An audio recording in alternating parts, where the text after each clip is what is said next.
My phone fell out of my hands when I saw the photo. My husband, standing beside another woman. Both smiling. Both wearing wedding clothes. And I was still legally his wife. I never imagined betrayal would arrive so quietly. Not through shouting or fighting, but through silence. Through secrets. Through smiles that no longer reached my husband's eyes. My name is Angela Brown, and for 12 years, I believed I was married to a man who respected me. I stood beside him when he had nothing. I helped him build his confidence, his career, his identity. I believed marriage meant partnership. I believed love meant protection. I was wrong. The night my life changed forever started like any other. Dinner dishes were drying on the rack. The house was quiet. My husband, Marcus, sat on the couch scrolling through his phone, laughing softly at something I couldn't see. I asked what was funny. He looked up, paused for a second too long, then said, "Just work stuff." That pause stayed with me. Over the next few weeks, Marcus became distant. Late nights. Locked phone. Sudden trips he never explained. When I asked questions, he called me dramatic or insecure. He said I was imagining problems. I started doubting myself. That was the first betrayal, making me question my own instincts. One afternoon, while folding laundry, his phone buzzed on the bed. I didn't plan to look.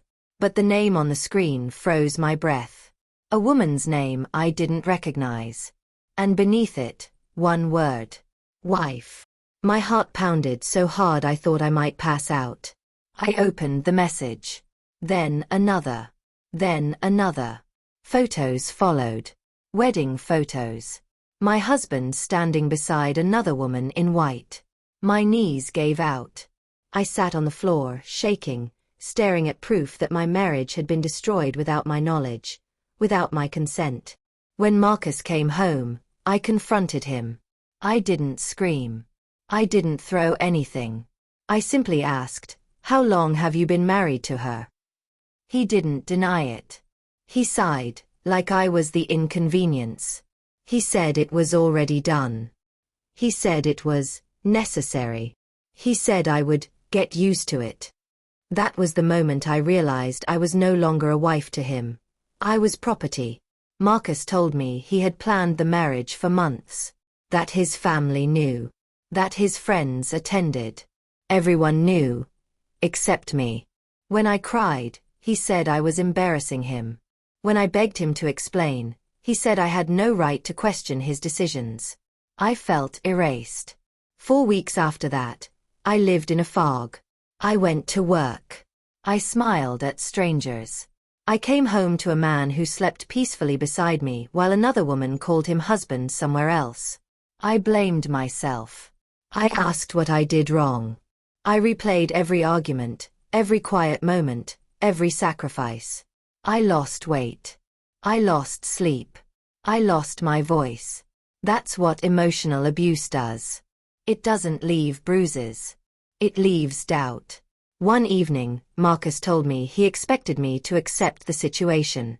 He said a good woman would stay.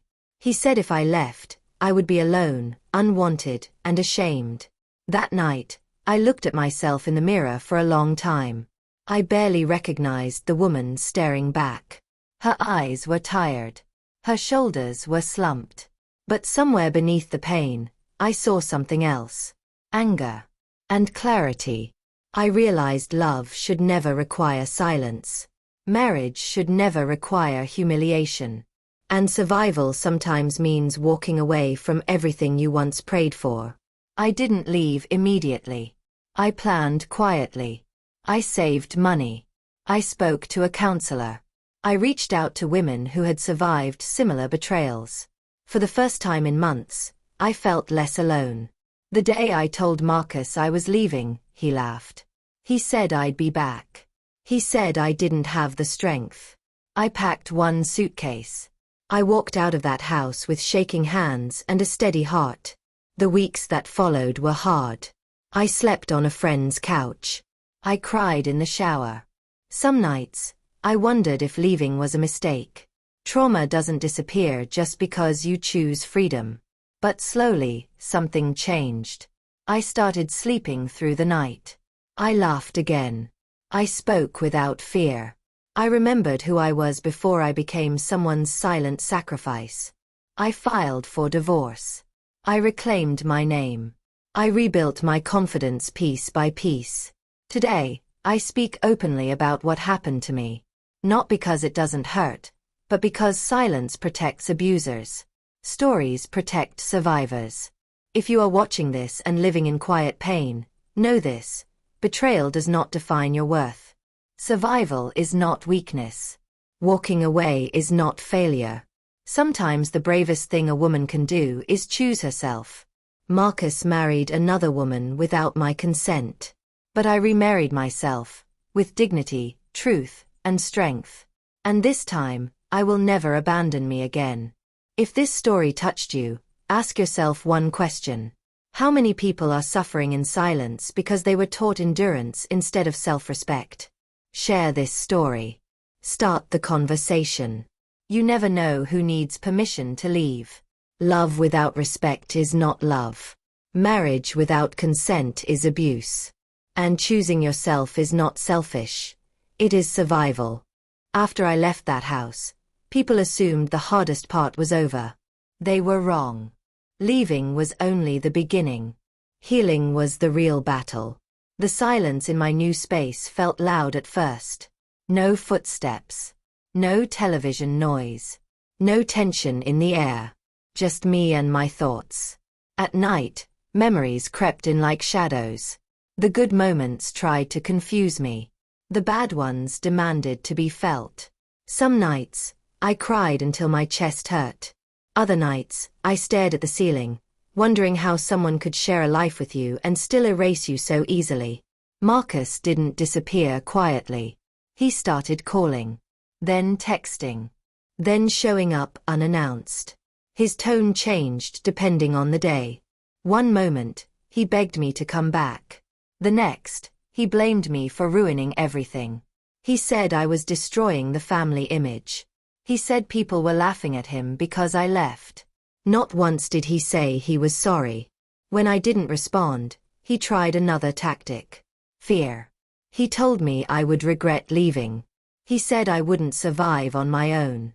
He reminded me of every bill he ever paid, every favor he ever did. He wanted me small again. But something inside me had shifted. I no longer needed his approval to breathe. I began therapy, not because I was weak, but because I wanted to understand how I stayed silent for so long. My therapist asked me questions no one had ever asked before. When did you stop speaking up? Who taught you that love requires suffering? Why did you believe endurance was the same as loyalty? Those questions changed me. I realized how deeply I had been conditioned to stay. As a Black woman, I was taught to be strong, to hold families together, to sacrifice without complaint. I was praised for patience, not for boundaries. I was taught to survive, not to demand respect. Understanding that didn't make me angry. It made me aware. I started writing again. At first, just private notes. Then longer reflections. Words poured out of me like they had been waiting years to be released. One night, I posted a short paragraph online about betrayal and survival. I didn't use names. I didn't explain everything. I just told the truth. The response shocked me. Women from all over reached out. Some were married. Some divorced. Some still trapped. They thanked me for saying what they were afraid to say. They told me my words made them feel seen.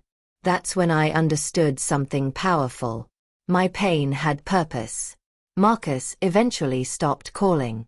Not because he understood, but because he lost control. The new marriage wasn't the fantasy he expected. Real life followed him there too. But by then, his reality was no longer my responsibility.